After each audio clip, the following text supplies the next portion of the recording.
Welcome to For the Love of Books, a podcast by North Lanarkshire Libraries. Hi everyone, welcome back to the North Lanarkshire Libraries podcast For the Love of Books. My name is Chris Wilson, the E-Services Librarian, and today we've got a nice special episode for you featuring an interview with an author, Julie Hamill, who is the author of the Life and Soul series, and her newest book is just out. It's called June, and it's the final chapter of the series. The other books in the series are called Frank and Jackie, and the books are all set in Airdrie, and they are in the late 80s, early 90s, and they follow a set of characters, Frank, Jackie, and June, funnily enough. And they are a great read, and they're definitely worth catching if you do get a chance. But you can find out a little bit more about the books from Julie in our interview, which is coming up now.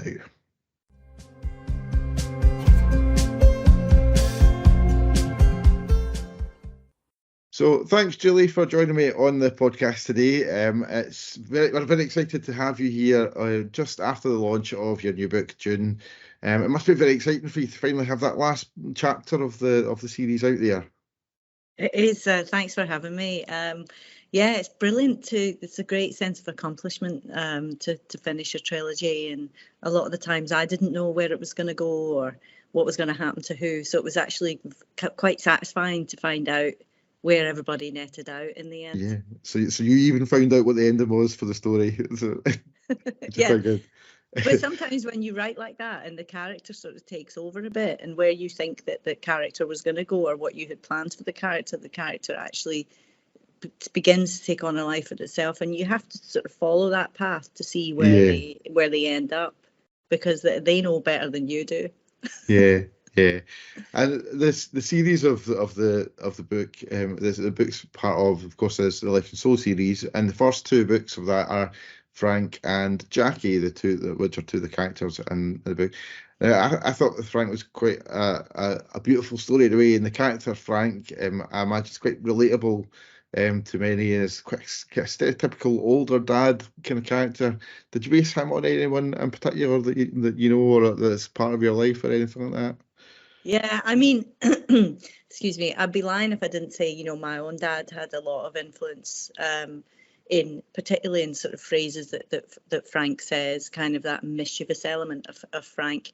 But I think broadly speaking, there is a North Lanarkshire man, a dad, who typifies Frank, and he is quiet, comforting, gentle, little bit selfish, little bit mischievous, and probably sees himself as actually quite an insignificant figure, kind of at the bottom of the pile, but in fact to everyone else around him is deeply loved and deeply influential, and kind of almost you feel like at times when I was writing the book, I felt like a little bit of a parent to Frank, which I think with, again, that North Lanarkshire dad, you sort of sometimes go, oh, my wee dad, and you kind of can't help but like him, even though he's, he's immensely likable. And sort of since the book came out, there's a lot of people who really love Frank, and they really want to know how he's doing,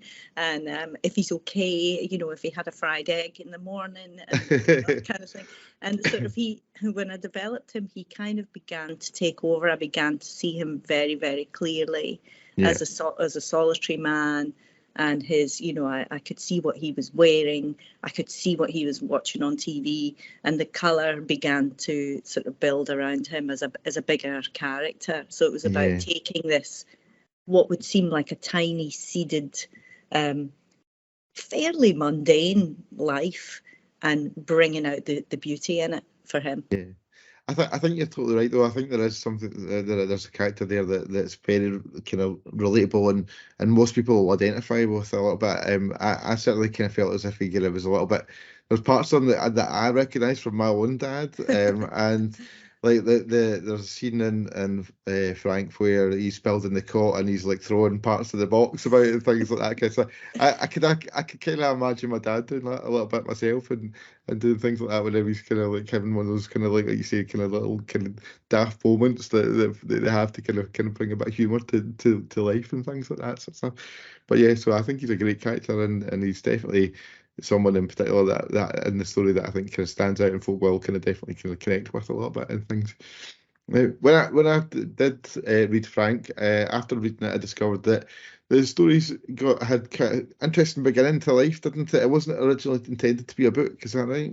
Yeah, I had written it as a play, actually. It was a play that was called The End of the Bench, and Frank began life as a man that my mum told me about. She kind of complained about. She made a passing comment one day about some guy that only went to funerals because he wanted to eat the steak pie. He wanted to get the free dinner, and half the people that he went to the funerals of, he didn't even know. Just attend to get the dinner after. And I thought that was kind of interesting. And then I thought, well, why, as it's sort of springing from that, sort of, why would he do that? Maybe he's lonely.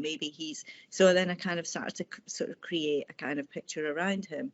And then I put him into a scenario called The End of the Bench, which was based on when my children were very young. I used to wheel them round the park to get them to sleep, the local park. And one day I passed a bench which had 4 people on it, elderly people on it. A man who is Frank, a woman, and then 2 other men. One of the men was deaf, not completely deaf, but deaf enough, and it's sort of, what did he say? I didn't hear. What did you say? And what's she saying? And the other man was kind of silent, just a quiet old man. And these kind of 4 characters, I kept walking past. And I kept seeing the things, kind of half listening to their conversation every time I walked past. And one time I went past, they were like, how long are they going to leave that carrier bag in that tree, stuck in that tree? It's been stuck in that tree for weeks. How are they going to get it down? Nobody's going to get that down. Council is going to need to get a ladder, get that carrier bag out that tree, and then it would be things like, I saw a rabbit the other day. I'm telling you, it was the size of a horse. And it had a pigeon in its mouth, and there was sort of exaggerated stuff. The wee silent man remained silent. The deaf guy was like, "What did you say? You saw a what?" And the conversation was mainly going on between Frank and this other lady, and it was the most mundane stuff, like, for example, is that hole you've got coming in your shoe there, Bridget? This was Bridget. And she was like, yeah, it probably is. They're really comfortable. And Frank's like, well, why don't you get a new pair of shoes? Like, why don't you? And she was like, because these are really comfortable. And he was like, I know, but you've got a hole in them. And she's like, look, if you don't like the hole, if it bothers you, don't look at it. And I was like, that's just logic is, you can't argue with that logic. And yet, so these tiny things, I think, are really quite Scottish in their humour. And I can't explain it, and I don't know if it's because it's small town, really tiny observations that are actually quite beautiful, and that's sort of what I write about. That's where I found my writing takes me, that I call the beautiful mundane, and that in that sort of in that sort of working class. What are we talking about today? What are we doing today? In Airdrie, it'd be like, well, the big event would be like, well, let's go up the street. We're going up the street. And that's really what it wouldn't be. We're going to Disneyland, or we're going to, it would be nothing huge. And it would be something quite, I need to go up to the butcher's, or, I said I would go up to Top Cross and, and meet Annie, and, we'd go and get shoes, or, it'd be something really kind of small. And I think there's a lot of that in this sensationalism of today gets lost. And I think a lot of it is really nice. Yeah, and I think that's what makes the story quite relatable, I think, as well, to people, the readers, and probably particularly to people in North Lanarkshire as well, who really kind of would be able to really kind of see the landmarks and things like that sort of stuff that you mention and talk about in the books and stuff like that, and the characters, like you say, that some of them are very kind of quite North Lanarkshire people, I feel, in a sense, and I think that's probably one of the things that's a kind of great balance in the book, is kind of having that sort of, like you say, beautiful mundane kind of life, but actually making it very interesting and making it kind of relatable to the people, the reader, who will kind of really get that and understand that. The time periods in the book I thought were really interesting. With the first books kind of set around about 1985, I believe, and the latest ones in 1993. Yeah. It's a time for a lot of the readers, most of the readers, especially readers in the kind of Airdrie area, will be able to kind of really visualize some of the scenes and landmarks that's mentioned in the book, won't they? I mean, I grew up in Airdrie, sort of from about age 9 to age about 17. And in that period of time, kind of the early 80s, actually through the decade of the 80s, Airdrie was thriving. It was in a heyday period. There was a fair day, there was a queen, there was a parade. The shops were brilliant. For a teenager, the shops were fantastic. I would go up the street every Saturday with money from my paper round. I would go and put a little bit of the money in the Halifax. I would then go up the street to John Lewis to see what records they had. I would go to Woolworths, which was like a cavern of brilliance, sweets, music, toys, everything everything you could possibly want in Woolworths. And then, you would walk a little bit further up and you get the smell of Antonia's chippy drifting across. And then nip up into W.H. Smith's to see what records they had. I'd spend my money on the records. I'd then go up to Zambanini's at the top cross and get a deep fried pineapple ring or a banana, which was 22 pence. And I remember so vividly all the colours, all the flavours, all the smells of the street, which I didn't realise at the time. Obviously, you're not taking this stuff in at the time, but sort of later in life, decades later, you become more, as you get older, you become more nostalgic for times of when you were younger, and particularly times are most evocative in your teenage years when you're beginning to form opinions, your opinions on music, your opinions on food, your opinions on politics, your opinions on culture, and figuring out the different things that you like. And Airdrie first of all had a fantastic childhood, thanks to my mum and dad and my brother and two sisters. But Airdrie had a profound effect on me as a small town, and although it was a town kind of outside Glasgow on the outskirts, it had its own scene, it had its own bands, it had its own really good pubs. And I think now, although a lot of the businesses that are mentioned in the book and a lot of the locations are still there, it's not the place it was, sadly. But as happens with a lot of small towns all over the UK, they just don't get the investment that they need. And I think one of the things you're talking about, like Woolworths there and things like that, like the younger generation won't understand the greatness of somewhere like Woolworths where you can go in. And I remember going and getting like cassette, of singles of cassettes, and then getting like a pick and mix from the next aisle along and things like that sort of stuff. And that's something that probably don't happen. And it's maybe something actually like the next generation will miss out on a little bit because we've got those memories of going picking up a record or a cassette or something like that from these places where you don't get the same thing from Spotify whenever the new song goes out. It's not quite the same, I don't think. Yeah, and they're still excited, I think, but it's a different sort of excitement. They don't go shopping, and shopping was even if you had no money, shopping was exciting. It was like, what have the shops, Lloyd Cole's got a new album out or whatever. I'm going to go and look at it. I'm going to go and open it. I'm going to go and touch it. I'm going to pick it up. I'm going to read all the lyrics, read all the inlays, read who the producer was, read everything about it. Unfold the card inside the cassette and see if I want to, get it. And then it was like a big investment. It was a big emotional investment in then buying music or culture or magazines. And I remember standing reading all the music magazines and reading them cover to cover before I decided if were my favourites in there and was I going to buy that and what percentage was my favourite in this one that weren't in that one. So it was a lot of time invested in your choices and a lot of consideration then, which I think kids, not to diss the kids, they're all great, but they're not going to, as you say, they're not going to experience that. Yeah, and that artwork thing is something that's probably distributed a little bit as well, because obviously the albums still come out with kind of plate like covers on things like Spotify, but it's not quite the same as having it and being able to say like and open it up. And one in particular, without want to kind of like totally sidetrack from the point, I remember whenever Radiohead brought one out, and I found a secret booklet behind the CD inlay. Oh, I think so. I was like, wow, that totally blew my mind about a kind it's of a brilliant. hidden booklet behind the CD holder and things like that. And I just thought that's one of the great things of that kind of the arts and culture industry, that these little kind of hidden things can be kind of like discovered out of kind Yeah, of pure chance yeah, and kind of enjoyed.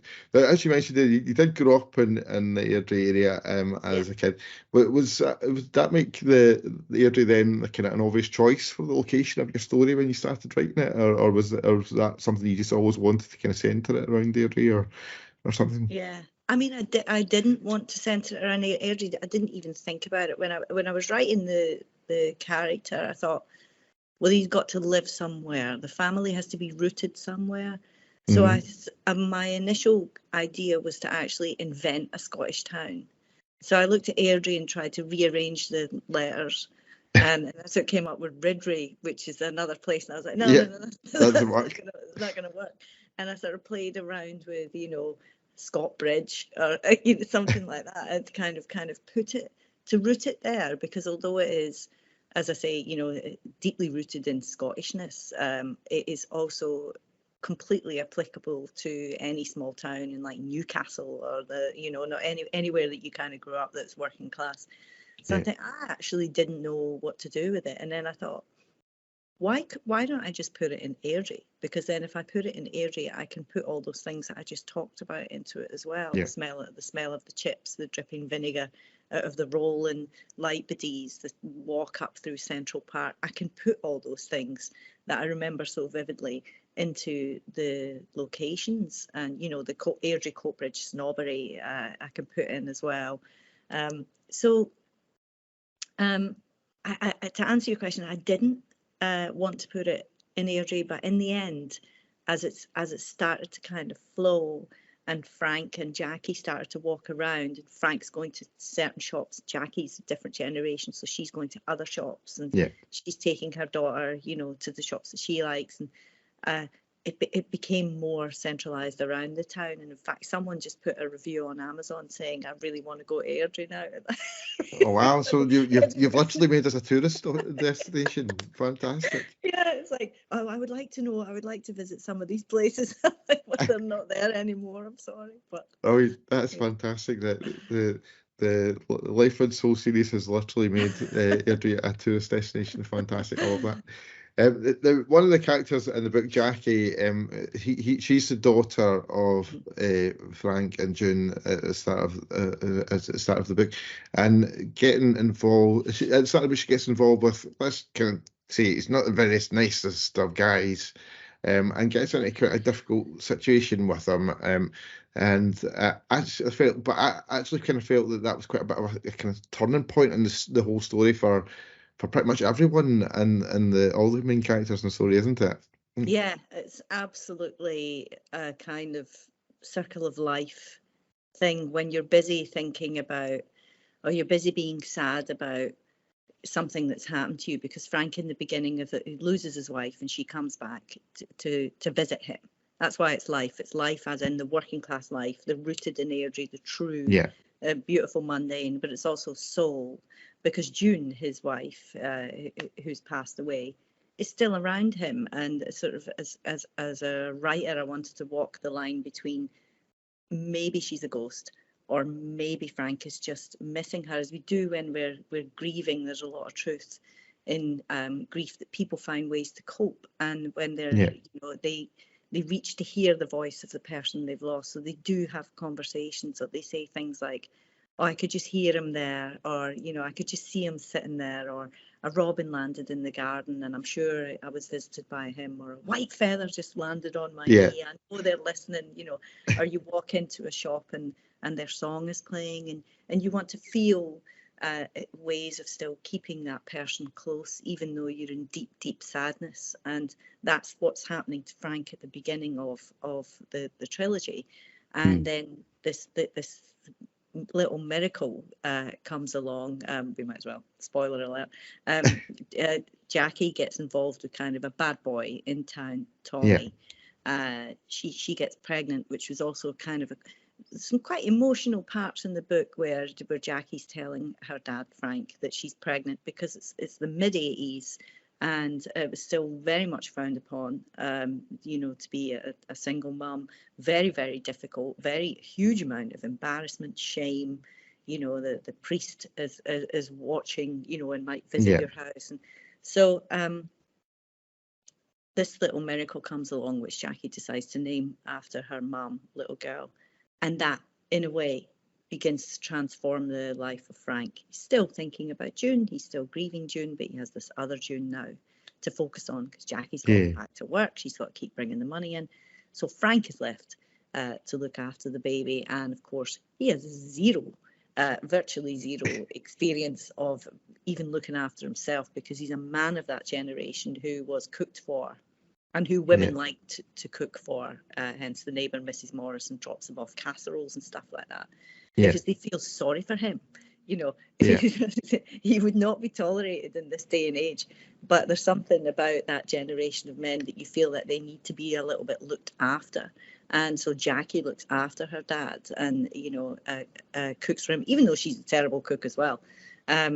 Mrs. Morrison wants to kind of, fuss around him as the neighbour, as the widow on his own, on the widower on his own.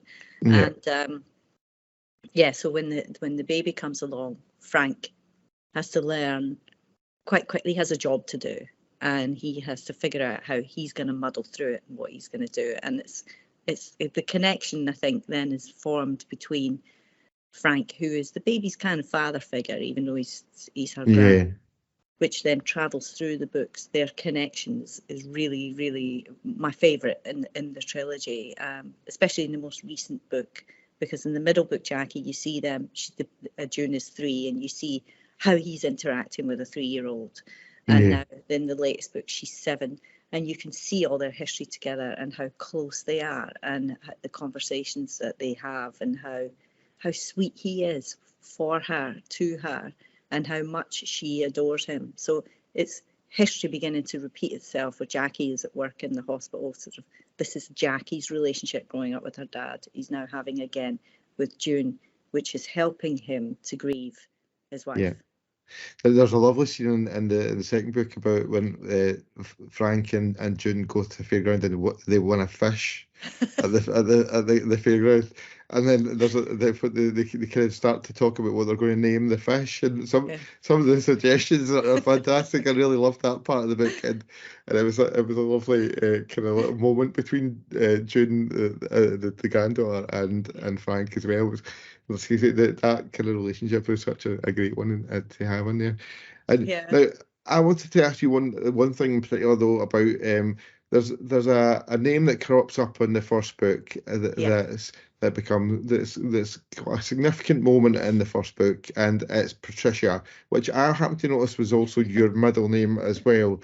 So is that moment linked to an ode to whoever it is that you received that name for as in your middle name, or is it just a kind of random that you decided to put in the book? Some of the names are random, but all the names I wanted to be typical. I didn't want fancy names. I wanted basic names of that time. But Patricia, yes, is my middle name, and I was named after my mum, who's called Patricia. She's Pat, and I just thought it's a good name of that time. There are a lot of Pats around, there are a lot of kind of Sandras, Jackies, Barbaras.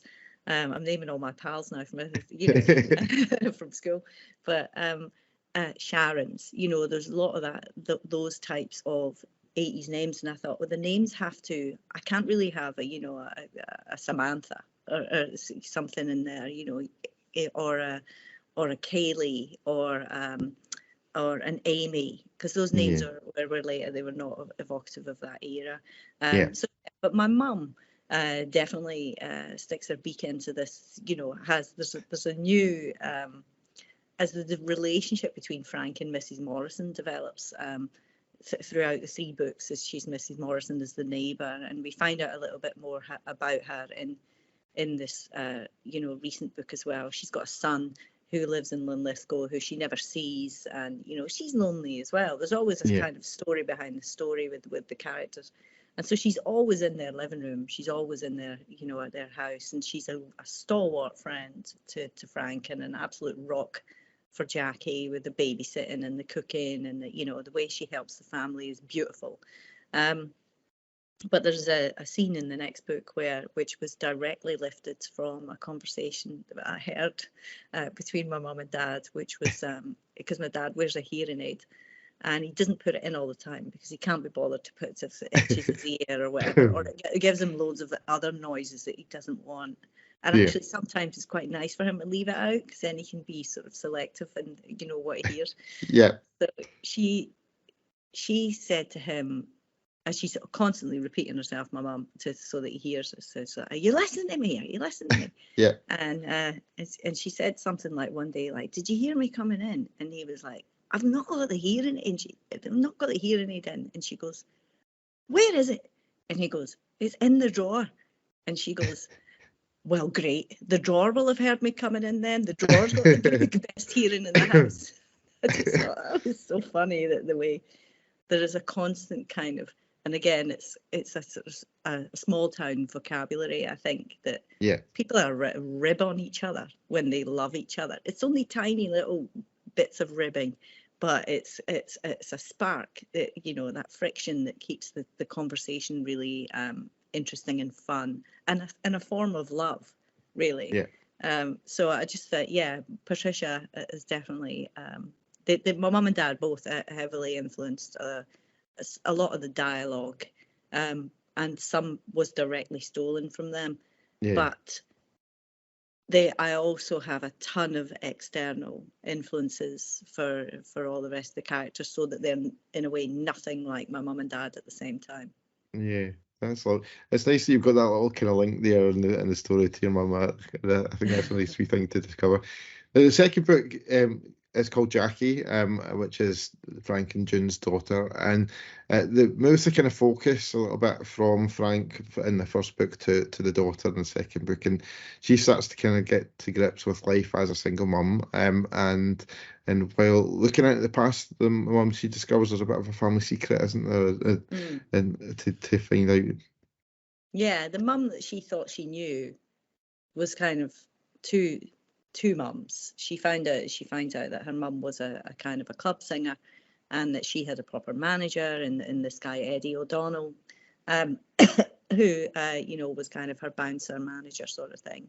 And there was a secret going around the town that something was going on between them, and Jackie kind of, it's believed that there is, but Jackie goes in to investigate whether there was or wasn't. And in that investigation, she finds out a lot more about her mum's alcoholism, because her mum was an alcoholic. That's how she died. And in finding that out, and then also in her grief, she tries to find ways of how similar she is, or was to her mum. Are they kind of alike? What's this side of her mum that she didn't know? She tries out heavy drinking. She tries out sort of various different ways to sort of, in a way, to connect back to her mum and understand her behaviour. She talks a lot to her good friend Viv about, what is an alcoholic. Ironically, as they're both sitting getting drunk, pouring wine into life. So, oh no, and I've had conversations like that at parties and things like that as well, because there's obviously a binge drinking culture, I think, it's in all small towns, and particularly exacerbated during lockdown, and when people have got nothing to do, they drink, and it's also the very centre of every social event that is had. Every social event that I've ever been to, every Scottish event, every wedding, every funeral, every birthday, every party, every nightclub, everything, at the very centre of it is alcohol, and how drunk you're going to get, how many you're going to have. you know, how wasted you were. The stories, a lot of stories that are told later, reflecting back on, I was totally wasted that night or whatever. So it's a currency, and it's a big part of the book as a social currency. And you know, when is it too much or when is it enough? Sort of is within Jackie as well. She's a really interesting character. I really enjoyed writing her story because it's 5 years after her mum has died, and she's still.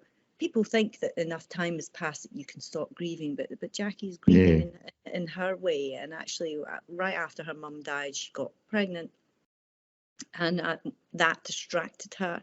So sometimes you're left carrying something that you never really properly address until years later, and then you think, I've got to deal with this, and that's sort of what she's doing.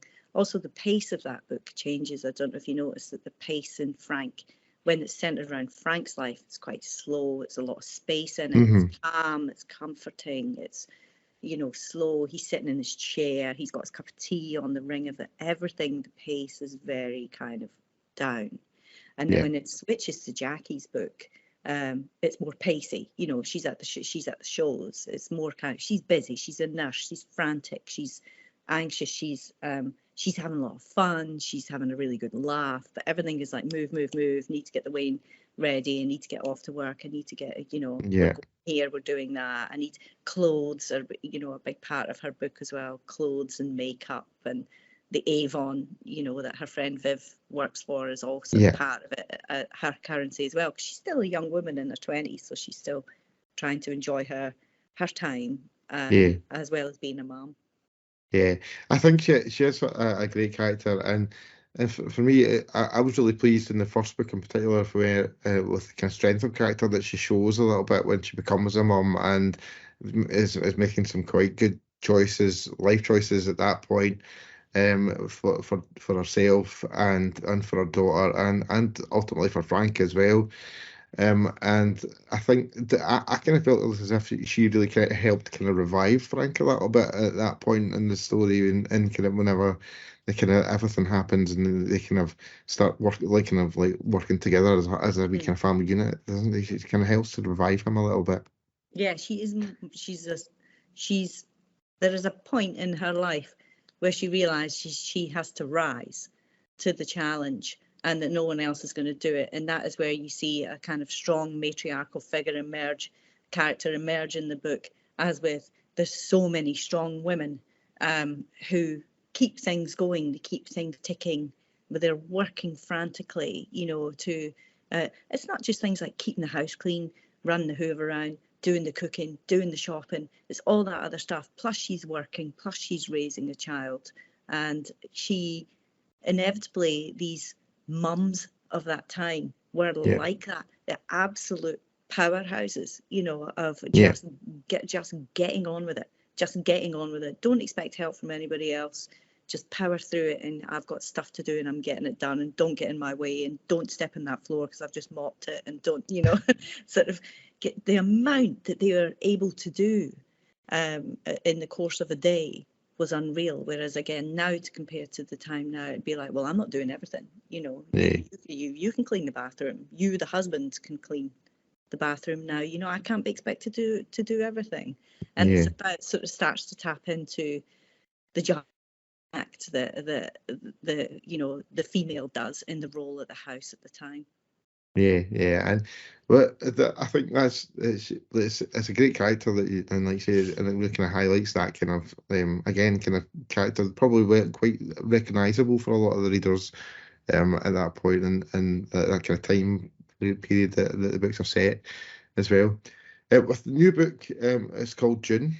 And there's two characters that could be kind of named after. Obviously, the first two books are Frank and Jackie, are named after the two main characters there. June could be named after two different characters. Could be the granddaughter, or it could be the Frank's wife, June. So, is it named after either one of them in particular, or is it kind of covering both of them a little bit?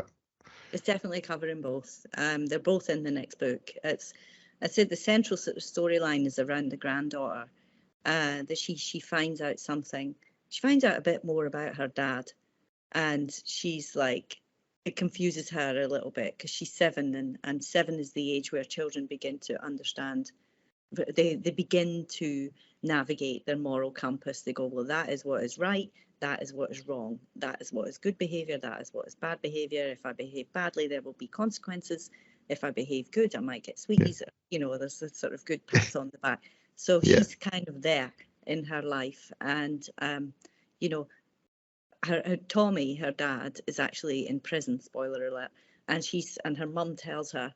And so she's like, whoa, my dad, you know, she's also at the same time learning this topic at school, nature versus nurture, nature and nurture, sort of, you know, what are your combination of both? Let's look at our family trees. Let's look at how we were raised. Let's look at our cultural community. And she's learning all this at school. And she's combining the two things in her head and trying to make sense of it, of which Frank is there to help her navigate that, and Jackie too. Then there's June. June is present in both the grandmother, the deceased grandmother is present both in Frank and again in Jackie. So Jackie has, in the second book, Jackie has these incredible vivid dreams about her mum. So vivid that she wakes up and thinks, I'm sure my mum was sitting on my bed last night. I'm absolutely certain that she was there. I could see her so vividly. Her hair was curled. I know that skirt she was wearing. I know that blouse she was wearing. And sometimes if I don't know if you've ever been in a very deep sleep and you felt a weight against you and you're kind of in that doze and you're half dreaming, half awake, and you begin to believe that maybe somebody did come to see you. And so June is present in that sort of avenue through Jackie, and now she's back again in June. This time she is appearing to Father Cleary, who is a priest, who's Frank's best friend and a priest in the community, a real central figure, a driving figure, a leader in the community. And he becomes unwell. But there's a hint, a visit back to the first book where June is sitting on, Father Cleary thinks he sees June sitting on Frank's couch. I don't know if you remember. Yeah.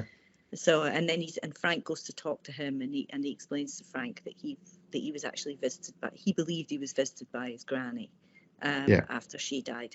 So in this third book, Father Cleary starts to see June, but we are not sure if it's because he is unwell. He's becoming forgetful. He's sort of kind of beginning to forget who certain people are and what happened last week. And, he's in his late 70s, and June becomes a part of that in this story. Frank then is Father Cleary then tells Frank that he thinks June is visiting him, and he thinks he has a gift, and he doesn't like it, and he doesn't want this gift, and it's scaring him, and And Frank's like a little bit envious, like, well, how come she's visiting you, and she's, why isn't she coming back to me? But it draws back to the end of the first book, where you kind of have to decide, is she really there at all, or is it just pulling strength of heavy grief that people experience?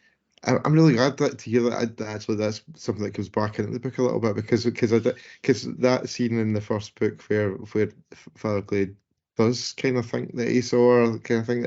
I did kind of think, what happened there? Like, why? So it's good to know that kind of comes back a little bit later on in the story whenever you kind of catch up with the last book. So that's good to know.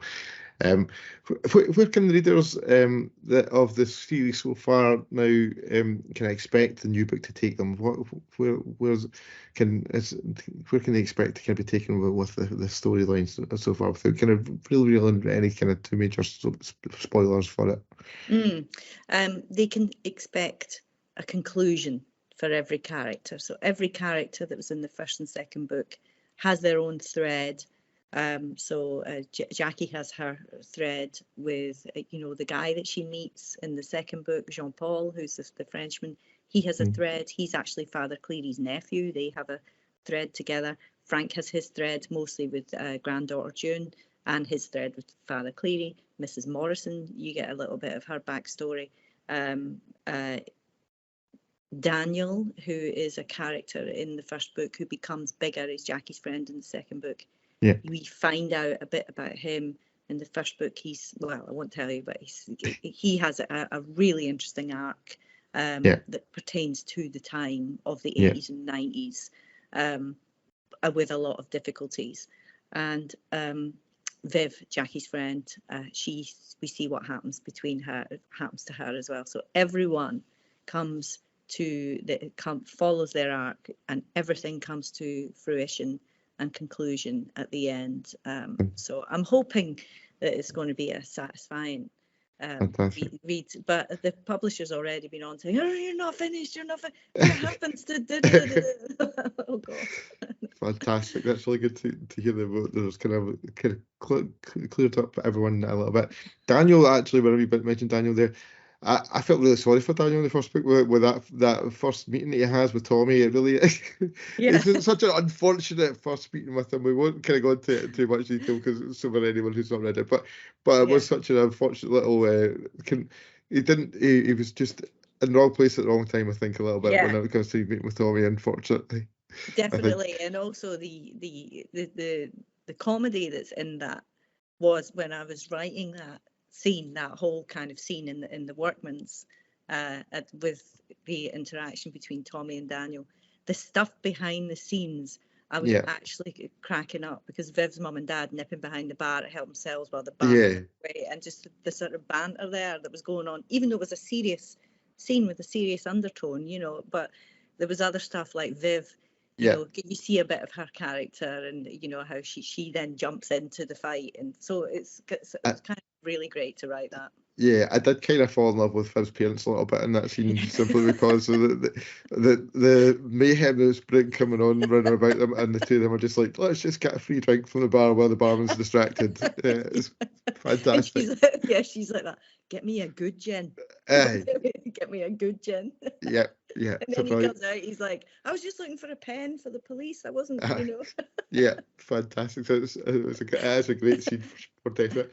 Now, with the final part now out, where does that leave you with your writing point? Obviously, you've just kind of told us that your publisher wants a little bit more from you. Yeah. Can we expect more books from this series, or do you think is it kind of done for you, or is there a new series of books that are formulating in your head, anything like that, coming in the future? There is something formulating, and it would be a companion book, so it wouldn't be a book. It would be one of the characters. It's kind of an experiment for me. It's going to be a different sort. It's the same sort of writing, but it will be in a different place. The working title for it is Everything is Red in the Next Place. So it is about taking one of the characters and seeing what happens to them after they die. I don't know if it's I don't know if it's going to work, but I've spent so much time in these first three books talking about referencing the other world. I just wanted to, as a writer, allow myself the freedom to go and see what happens in the other world. It might not suit me. It might fall, or it might be the next bestseller. Who knows? We'll just have to wait and see. Yeah. Fantastic. Julie, thank you for coming along and talking to us about the Life and Soul series. It's a fantastic set of books for anyone who hasn't read them so far. They definitely should do, and you can watch out for the new book as well, which is just came out as well. So it's a great series to get and kind of check out, especially if you're kind of from the North Lanarkshire area in particular, because it is kind of, I think most people kind of around about this area, I think will definitely kind of resonate a little bit with what's some of the kind of characters, the locations and just the kind of the dialogue and things like that, sort of stuff like you mentioned. So thank you for coming along and telling us all about it. Thanks very much for having me, Chris. It was a pleasure.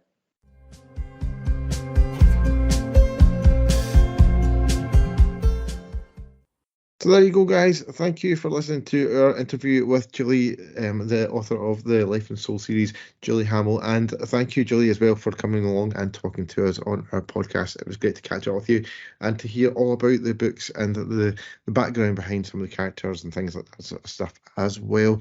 If you haven't read the books so far, you can get a hold of them in our libraries and you can catch up with the story. And it, like I say, it is set in Airdrie, so it does have a local edge to it as well. And it is definitely a good read for anyone who wants to catch that. Soon it will be Book Week Scotland, and we have got some fantastic events coming up. So do watch out for our advertisements on the social media and stuff like that for that. It will be a great little week of celebration of all things books, writing, and reading, and you can get involved at your local library as well. So do check out the listings that we've got for that and find out if there's any events that catch your eye and you want to come along to it. You'll find out all the information for that on our website at culturenl.co.uk, and you can check out the Book Week Scotland listed there. So that's a little bit of an exciting thing coming up soon for us to get involved in if you do fancy it. And it's always great to see some of the library members coming along and meeting some of the authors in our libraries that have got coming along to those events. So do come along and check them out. That's all for me for now, guys. I hope you've enjoyed listening to this episode of the podcast. If you have, do leave us some feedback using hashtag FLB podcast on Twitter, or on X, I should call it these days, or leave us an email at librarypodcast@northland.gov.uk. But that's all for now, guys. I hope you've enjoyed it, and do watch out for the next Bees Books edition of the podcast coming out very soon. Bye, guys.